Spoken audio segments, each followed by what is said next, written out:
Lorenzo Brown, Chief Executive Officer of Heaven's Hands Community Services.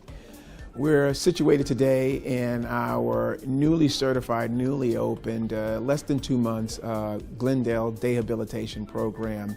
Heaven's Hands Community Services is a nonprofit organization whose mission and vision is to support individuals and families who are residing in the community who would rather keep their loved ones at home. We provide both the habilitative and clinical supports necessary to keep them in place for as long as they possibly can. I started in this field in 1993 as a way to continue working while I continue to look for a job in teaching in an alternative school system. And 2 to 3 months into it, I knew that I would never pursue that line of work again. I love what I do. I love supporting the individuals we serve, and most importantly, their families and individuals that are advocating for people with developmental disabilities. The hopes for Heaven's Hands Community Services is that, well, I'll say it this way. One of our visions is to be a preferred provider of services for people seeking supports in the field of developmental disabilities, as well as to be a preferred employer for people seeking careers in the field of developmental disabilities. We don't strive and long to be the biggest and the most robust. We see ourselves as a niche market boutique organization that specializes in supporting again, individuals who are seeking to remain in the community. So there are two sides of the business challenges. One is the entire field is moving to managed care. And in managed care, you immediately understand the notion of cost containment, consolidation, finding economies of scale. And if we look to for-profit industries, whether it be banking, whether it be the auto industry, whether it be insurance industry, we've seen consolidation to find efficiencies, to find cost containment, and to reduce costs and to keep costs down. And there's nothing in what's happening in the nonprofit sector that would lead us to believe that we shouldn't be considering some of these things. And that might sound strange coming from an organization the size of ours, that we would be open and even considerate of the notion of consolidations and what have you, but it's a reality, which is part of why we feel that it's important for us to understand that we can offer a very specific, unique brand because we will be necessary. If we don't differentiate ourselves from other providers, we may wind up getting consolidated or what have you. The other thing is, the other part of the challenges is direct support staff. Finding a great part of what we do is 70–80% direct support.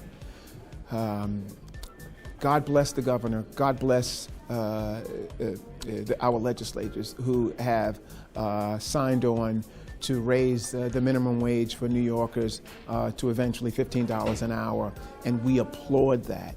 But what that has done has caused great compression in the salaries that we are funded for to offer to direct support serving people with intellectual and developmental disabilities. It put us at a competitive disadvantage. Individuals doing this work understand that it's grueling. At times it can be thankless. There's great turnover because it can be a work that burns you out quickly.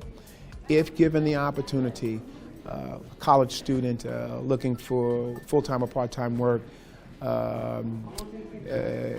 if given the opportunity, may decide to take a job that's less strenuous, folding shirts at the Gap, I always say, as opposed to doing some of the difficult work and supporting an individual who requires 24-hour care, constant line of sight supervision, hands-on supports for all personal care.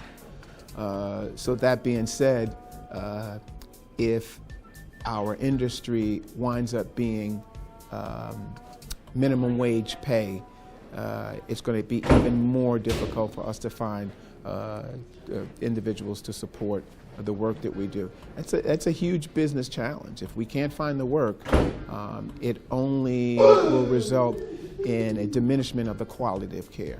This industry started, you can look at developmental disabilities or whatever part, it mainly started as a social service movement. And it was always audited and viewed from the lenses of government as being a social service entity and a feel-good arm of government. But in recent years, the accountability portion, because it's become so heavily funded with taxpayer dollars, and the nonprofit sector has grown so much.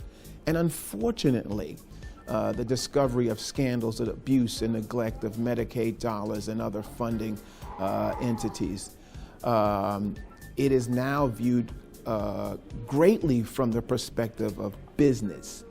And if you're going to get into this industry, it's nice to understand that it is a social service opportunity to help other human services, but we also have to remember the business part of it.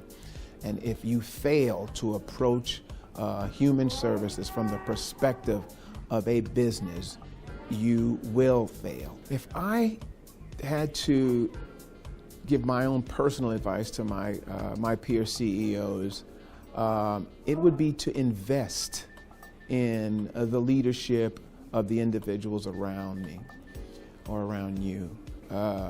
People work for people. They don't work for organizations. It's important that the CEO be approachable, be transparent, be fair, and be consistent.